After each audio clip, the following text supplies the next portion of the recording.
சத்தியம் உங்களை விடுதலையாக்கும். கர்த்தராகிய இயேசு கிறிஸ்துவின் நாமத்துக்கு மகிமை உண்டாவதாக. சத்தியம் உங்களை விடுதலையாக்கும் என்ற நிகழ்ச்சிக்கு அன்போடு கூட உங்களை வரவேற்கிறேன். கர்த்தருடைய நாமத்துக்கு மகிமை உண்டாவதாக. ஒவ்வொரு வாரமும் பல்வேறு விதமான சத்தியங்களை நாம் தியானித்து வருகிறோம். இன்றைக்கும் கர்த்தர் நம்மோடு கூட பேசுவாராக. ஓசியா 4வது அதிகாரம் 6வது வசனம், ஏசாயா 5வது அதிகாரம் 13வது வசனம் இப்படி சொல்லுகிறது: என் ஜனங்கள் அறிவில்லாமையினால் சங்காரமாகிறார்கள், என் ஜனங்கள் அறிவில்லாமையினால் சிறைப்பட்டு போகிறார்கள். என்ன அறிவு அப்படின்னு கேட்போமானால் அதற்கு இயேசு சொல்லுகிறார், சத்தியத்தையும் அறிவீர்கள், சத்தியம் உங்களை விடுதலையாக்கும். ஸோ யோவான் 17:17 சொல்லுகிறது, வசனமே சத்தியம். அப்போ வேத வசனத்திலிருந்து சத்தியத்தை அறிந்து கொண்டு அதன்படி வாழ்க்கையில் நாம் நடக்க அர்ப்பணிக்கும் போது நம்முடைய வாழ்க்கை வெற்றி பாதையில், ஜெயத்தின் பாதையில், மேன்மையின் பாதையில் அது போகும் என்பதில் எந்த விதமான சந்தேகமும் இல்லை. ஆகவே தான் சத்தியம் உங்களை விடுதலையாக்கும் என்ற நிகழ்ச்சியிலே பல்வேறு விதமான வாழ்வுக்குரிய சத்தியங்களை நாம் தியானித்து வருகிறோம். இன்றைக்கும் சில காரியங்களை தியானிப்போம். கர்த்தர் நம்மோடு பேசுவாராக. லூக்கா எழுதின சுவிசேஷம் 12வது அதிகாரம் 24-25, காகங்களை கவனித்து பாருங்கள், அவைகள் விதைக்கிறதும் இல்லை, அறுக்கிறதும் இல்லை, களஞ்சியத்தில் சேர்த்து வைப்பதும் இல்லை, நம்முடைய பரமபிதாவானவர் அவைகளையும் பிழைப்பூட்டுகிறார். நீங்கள் பறவைகளை பார்க்கிலும் எவ்வளவோ விசேஷித்தவர்களாக இருக்கிறீர்கள். வேதம் சொல்லுகிறது, நீங்கள் கவலைப்படுகிறது என்ன? ஆண்டவர் சொல்லுகிறார், காகங்களை கவனித்து பார், அந்த காகங்கள் ஒருபோதும் கவலைப்படுவதில்லை, அவைகளை உங்கள் பரமபிதா பிழைப்பூட்டுகிறார். ஆகவே கவலைப்படாதிருங்கள். கவலைப்படுவதனால் எவன் தன் சரீரத்தில் ஒரு முழத்தை கூட்டுவான் என்று ஆண்டவர் சொன்னார். காகங்களை கவனித்து பாருங்கள். நம்முடைய செய்தியின் தலைப்பு காகங்களை கவனித்து பாருங்கள். காகங்கள் என்று சொன்னவுடனே நம்முடைய ஆகாயத்திலே பறக்கிற அந்த காகத்தை நினைத்து விடாதிருங்கள். பரிசுத்த வேதாகமம் அநேக காகங்களை நமக்கு அடையாளமாக முன்வைத்திருக்கிறது. பரிசுத்த வேதாகமம் சுட்டிக்காட்டுகிற காகங்களை கவனித்து பார்த்து அதிலிருந்து சத்தியங்களை கற்றுக்கொள்ள தேவன் நமக்கு கிருபை பாராட்டுவாராக. முதலாவது இந்த லூக்கா 12:24-25 அங்கே காகங்களை குறித்து சொல்லப்பட்டிருக்கிறது. அவைகள் எதற்கும் கவலைப்படுவதில்லை, அது விதைக்கிறதும் இல்லை, அறுக்கிறதும் இல்லை, களஞ்சியத்தில் சேர்ப்பதும் இல்லை, அவைகளை உங்கள் பரமபிதா பிழைப்பூட்டுகிறார். அவைகளை பார்க்கிலும் நீங்கள் எவ்வளோ விசேஷித்தவர்களாக இருக்கிறீர்கள் சொல்லிட்டு சொல்லுகிறார், கவலைப்படுகிறதுனால் எவன் தன் சரீரத்தில் ஒரு முழத்தை கூட்டுவான். அப்படியானால் இந்த காகத்துக்கு ஒரு பெயர் வைக்கலாம், கவலைப்படாத காகங்கள். காகங்களை ஏன் கவனித்து பார்க்க சொன்னா தெரியுமா? வேதம் சுட்டி காட்டுகிறது, காகங்கள் ஒருபோதும் கவலைப்படுவதில்லை. பிலிப்பியர்கள் நிருபம் 4வது அதிகாரம் 6வது வசனத்தில் வாசிக்கிறோம், நீங்கள் ஒன்றுக்கும் கவலைப்படாமல் எல்லாவற்றையும் குறித்து உங்கள் விண்ணப்பங்களை ஸ்தோத்திரத்தோடு கூடிய ஜெபத்தினாலும் வேண்டுதலினாலும் தேவனுக்கு தெரியப்படுத்துங்கள். அப்பொழுது எல்லாவற்றுக்கும் மேலான தேவ சமாதானம் உங்கள் இருதயங்களையும் சிந்தைகளையும் கிறிஸ்து இயேசுவுக்குள் காத்துக்கொள்ளும். ஒன்றுக்கும் கவலைப்படாமல் என்று நான் வாசிக்கிறோம். 1 பேதுரு 5வது அதிகாரம் 7வது வசனத்தில் வாசிக்கிறோம், அவர் உங்களை விசாரிக்கிறவரானபடியினால் உங்கள் கவலைகள் எல்லாம் அவர் மேல் வைத்து விடுங்கள். சங்கீதம் 37 வாசிக்கிறோம், உன் தேவனாகிய கர்த்தரிடத்தில் மன மகிழ்ச்சியாயிரு, அப்பொழுது உன் இருதயத்தின் வேண்டுதலை உனக்கு அருள் செய்வார். அப்பொழுது, அதாவது கவலைக்கு முற்றுப்புள்ளி வைக்கும் பொழுது, கவலைப்படாது இருக்கும்போது நம்முடைய ஜெபத்துக்கு பதில் வருகிறது. அநேக தேவ பிள்ளைகள் கேட்கிறார்கள், நான் என்ன தவறு செய்தேன், என்ன தப்பு செய்தேன், நான் ஒழுங்கா தேவனை ஆராதிக்கிறேன், தேவ சமூகத்துக்கு சொல்லுகிறேன், நான் யாருக்கு இந்த தீமை செய்வதில்லை. நீங்கள் எந்த தீமை செய்ய வேண்டாம். உங்கள் பிரச்சனைகளை நினைத்து, தேவைகளை நினைத்து, சூழ்நிலை நினைத்து கவலைப்பட்டாலே போதும், உங்கள் ஜெபத்துக்கு பதில் வராது. நான் ஏற்கனவே சொன்னேன், பிலிப்பியர் 4:6, நீ ஒன்றுக்கும் கவலைப்படாமல் நீ ஸ்தோத்திரத்தோடு கூடிய ஜெபத்தினால் வேண்டுதலினால் தேவனுக்கு தெரியப்படுத்து, அப்பொழுது ஜெபத்துக்கு பதில் கிடைக்கும். கவலைப்படுவோமானால் ஜெபத்துக்கு பதில் வராது. அன்பு தேவ பிள்ளைகளே, மனமகிழ்ச்சி முகமலர்ச்சியை தரும், ஆனால் கவலை என்ன செய்யுமாம்? அது இருதயத்தை ஒடுக்கும் என்று வாசிக்கிறோம். நீதிமொழிகளின் புஸ்தகம் 12வது அதிகாரம் 25வது வசனம், மனிதனுடைய இருதயத்துள்ள கவலை அந்த இருதயத்தை ஒடுக்கும் என்று சொல்லப்பட்டிருக்கிறது. அன்பு தேவ பிள்ளைகளே, இருதயத்தை கவலை ஒடுக்குமாம். ஒடுக்கினா என்னன்னு நீங்கள் கேட்கலாம். நீதிமொழிகள் 4வது அதிகாரம் 23வது வசனம், நீதிமொழிகள் 4:23 வாசிக்கிறோம், எல்லா காவலோடும் உன் இருதயத்தை காத்துக்கொள், எல்லா காவலோடும் இருதயத்தை காத்துக்கொள், அதனிடத்தினின்று ஜீவ ஊற்று புறப்படும். ஒரு ஆங்கில மொழிபெயர்ப்பில் இப்படி சொல்லப்பட்டிருக்கிறது, உனக்கு இருக்கிற எல்லா பலத்தையும் செலவழித்து உன் இருதயத்தை காத்துக்கொள், அதனிடத்தினின்று உன் வாழ்க்கை வளமாக்கக்கூடிய ஜீவன் ஊறுகிற ஊற்றாய் புறப்படும் என்று சொல்லப்பட்டிருக்கிறது. இன்னொரு ஆங்கில மொழியாக்கம் இப்படி சொல்லுகிறது, எல்லா காவலை விட உன் இருதயத்தை காத்துக்கொள், அதுக்குள்ளே இருந்ததா உன் வாழ்க்கையை தூக்கி நிறுத்தக்கூடிய ஜீவன் ஊறுகிற ஊற்றாய் வைக்கப்பட்டிருக்கிறது. கவனியுங்கள், இந்த 4:23 வாசிக்கிறோம், எல்லா காவலை விட உன் இருதயத்தை காத்துக்கொள், அதுக்குள்ளே இருந்து ஜீவன் ஊறுகிற ஊற்றாய் புறப்படும். இருதயம் என்றால் என்ன? நாம் வேதத்தில் வாசிக்கிறோம், ஆவியாகிய இருதயத்தில் மறைந்திருக்கிற மனிதனே உங்களுக்கு அலங்காரமாக இருக்க கடவுது. ஆவி என்று சொன்னாலும் 1-2 இடத்தை தவிர அநேக இடங்களிலே இருதயம் என்ற பதம் ஆவியை குறிக்கும். வேதம் சொல்லுது, தேவன் நம்மை, ஆவியான தேவன் ஆவியின் சாயலை சிருஷ்டித்து வைத்திருக்கிறார்.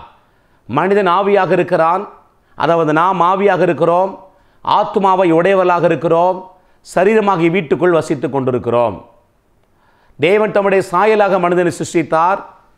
தேவன் யோவான் 4:24 ஆவியாக இருக்கிறார். அப்போ நாம் ஆவியாக இருக்கிறோம், நமக்குள் ஆத்மா இருக்கிறது, 2 பேர் இணைந்து இந்த சரீரமாகி வீட்டுக்குள் வசித்து கொண்டிருக்கிறார்கள். வசனம் சொல்லுகிறது, நம்முடைய ஆவியில், அதாவது ஆவியாகிய இருதயத்தில் ஜீவனை ஊறுகிற ஊற்றாக வைத்திருக்கிறாராம். ஜீவன் என்றால் என்னென்று கேட்கலாம். ஜீவன் என்ற வார்த்தைக்கு 1 இடத்துல உயிரை அடையாளப்படுத்துகிறது. ஆனால் 98% பைபிளில் ஜீவன் என்றால் 2 வார்த்தையாவது அடையாளப்படுத்தும். ஒன்று, காட் கைண்ட் ஆஃப் லைஃப், தேவனை போல வாழக்கூடிய ஆற்றல். இன்னொன்று என்ன தெரியுமா? ஜீவன் என்ற எபிரேய வார்த்தைக்கு அநேக அர்த்தங்களில் ஒரு அர்த்தம் என்ன தெரியுமா? இந்த பூமியில் எல்லா நன்மையை பெற்று நம்மை வெற்றியாய் வாழ வைக்கக்கூடிய கண்ணுக்கு தெரியாத தெய்வீக ஆற்றல். இன்னும் புரியுற மாதிரி சொல்லட்டுமா? இந்த பூமியில் நமக்கு என்னவெல்லாம் தேவையோ எல்லாவற்றையும் கொடுக்கக்கூடிய அந்த தெய்வீக ஆற்றலை நம்முடைய இருதயத்துக்குள்ளே கர்த்தர் வச்சிருக்கிறாரு, ஊறுகிற ஊற்றா வச்சிருக்கிறாரு. நமக்கு என்னெல்லாம் வேணும் எல்லாவற்றையும் கொடுக்கக்கூடிய டிவைன் பவர், தெய்வீக ஆற்றலை நம்முடைய ஆவிக்குள்ளே வைத்திருக்கிறார். இப்போ வேதம் சொல்லுது, அது ஆவிக்குள்ளே இருந்ததா நமக்கு வர வேண்டிய எல்லா வல்லமை புறப்பட்டு வாழ்க்கை வளமாக்க வேண்டும். கவலைப்படும்போது அந்த இருதயத்தை ஒடுக்குகிறதாம், அதாவது ஜீவனை ஊறுகிற ஊற்றா வைத்திருக்கிற அல்லவா, இந்த கவலை அந்த ஊற்றை அடைத்து விடுகிறது. அதனால தான் வேதம் திரும்ப திரும்ப சொல்லுகிறது, கவலைப்படாதிருங்கள், காகங்களை கவனித்து பாருங்கள், காக்கைகளை பாரவை விதைத்து அறுப்பதில்லை, களஞ்சியத்தை பாரவை சேர்த்து வைப்பதில்லை, கலங்கும் மனிதனே கவலை கொள்ளாதே, கர்த்தர் பார்வையில் நீ மேலானவன், கலங்கும் மனிதனே கவலை கொள்ளாதே, கர்த்தர் பார்வையில் நீ மேலானவன், காக்கைகளை பாரவை விதைத்து அறுப்பதில்லை, களஞ்சியத்தை பாரவை சேர்த்து வைப்பதில்லை.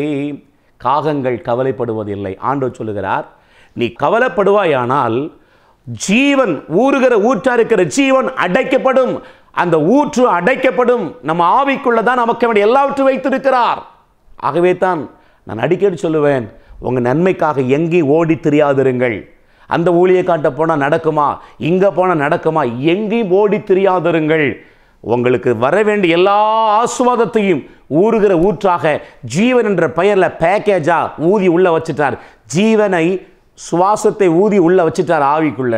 இப்போ இந்த ஆவிக்குள்ள இருக்கிற ஆவியாக இருதயத்துக்குள்ள இருக்கிற ஜீவன் நமக்கு வேண்டிய எல்லாவற்றையும் கொடுக்கக்கூடிய வல்லமை வெளிப்பட வேண்டுமானால் கவலைக்கு முற்றுப்புள்ளி வைக்க வேண்டும்.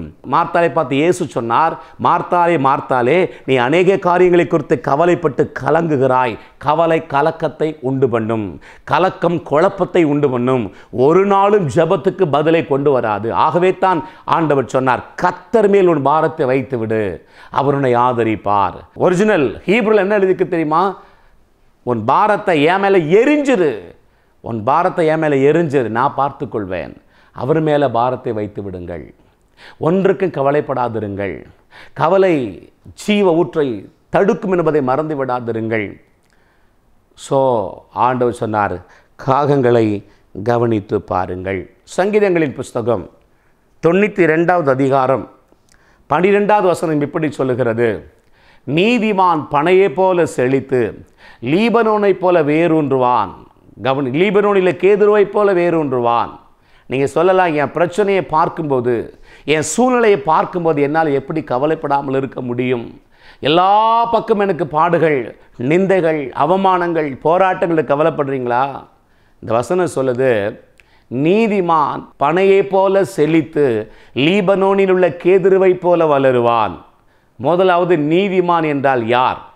பழைய ஏற்பாட்டில் நீதிமான் ஒருவனாகிலும் இல்லை என்று சொல்லப்பட்டிருக்கிறது. ஆனால் இயேசுவினுடைய மரணத்துக்கு பின்பதாக, உயிர்த்தெழுதலுக்கு பின்பதாக ரோமர் 1:5 வாசிக்கிறோம், அவரை பற்றி விசுவாசத்தினாலே நீதிமான்களாக்கப்பட்டீர்கள். இயேசுவின் இரத்தத்தினாலே நாம் நீதிமான்கள் ஆக்கப்பட்டோம். ரோமர் 5:1-9. நீதிமான் என்றால் தப்பே செய்யாதவர்கள் அர்த்தம். பழைய ஏற்பாட்டிலே. புதிய ஏற்பாட்டிலே நீதிமான் என்றால் நிரபராதிகள் என்று அர்த்தம். நீதிமான் என்றால் தண்டனைக்கு தப்பினவர்கள் அர்த்தம். நீதிமான் என்றால் பயம் இல்லாமல், வெட்கம் இல்லாமல், குற்ற மனசாட்சி இல்லாமல் தேவனுக்கு முன்னாடி நிற்கக்கூடிய திராணி என்று அர்த்தம். அப்படியானால் யார் நீதிமான் தெரியுமா? இயேசுவே ஆண்டவர் என்று உள்ளத்தில் விசுவாசித்து அவருக்கு வாழ்க்கையை ஒப்பு கொடுத்திருக்கிற ஒவ்வொருவருமே நீதிமான்கள் என்று வேதம் அழைக்கிறது. நியாயப்படி நாம் தண்டனைக்குரியவர்கள், நியாயப்படி நாம் குற்றவாளிகள்.